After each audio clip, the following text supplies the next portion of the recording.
Hello，大家好，歡迎大家翻返嚟我嘅網球頻道啊！阿文打網球日記，好耐冇見面啦。咁啊，成2個月都落雨，落到黐晒線咁樣。咁啊，今日咁啱同學生啱啱練完習之後呢，其實第2個鐘頭我都同佢打多咗半個鐘頭咁啫。咁啊，而家趁有少少時間拍翻啲片俾大家睇下啦。太耐冇出片啦。OK，咁之前大家都有睇過我啲我自己練波啲片啊，或者係我教老婆打波啲片啊啲咁樣啦。同埋我自己之前都出過一系列嘅 demo， 即係一啲基本技術嘅 demo 嘅片啦。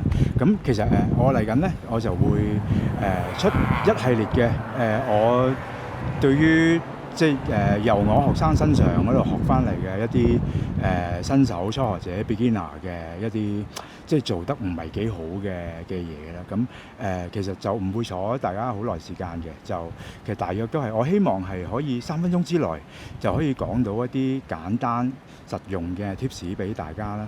咁啊，希望呢啲tips 對大家有用。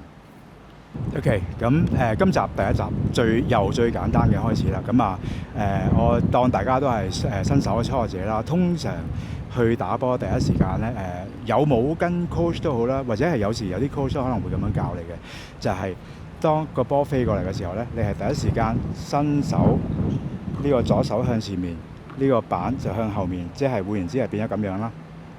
跟住咁樣打波 ，OK， 呢個咁樣打波 ，OK。咁其實冇壞嘅，初學者可以咁樣打嘅，但係我會建議大家咧，盡快拉板嘅時候咧，係向橫咁樣拉，向橫咁樣拉 ，OK。如果側跟提咧就係咁樣拉拍，然之後打完出去之後咧，就會有少少嘅轉身嘅。我做多一次俾大家睇，左手邊指向牆側邊，打完之後身體向前面 ，OK。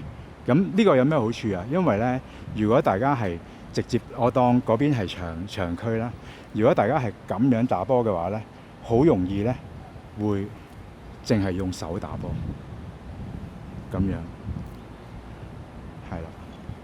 咁如果係打側嘅話咧，你係打完之後個身體向翻前面嘅話咧，其實多多少少都有足夠嘅轉身嘅，係啦。咁呢個就係俾大家嘅第一個 tips。如果大家仲係咁樣拉板打波嘅話咧，咁樣嘅話咧，打一陣間冇問題嘅。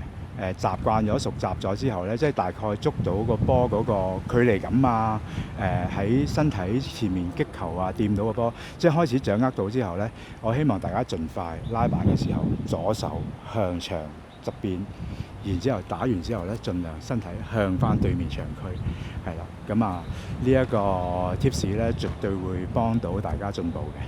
咁啊，希望大家中意呢個分享啦。好簡單、好快脆，但係好實用嘅。咁啊，下集再見，拜拜。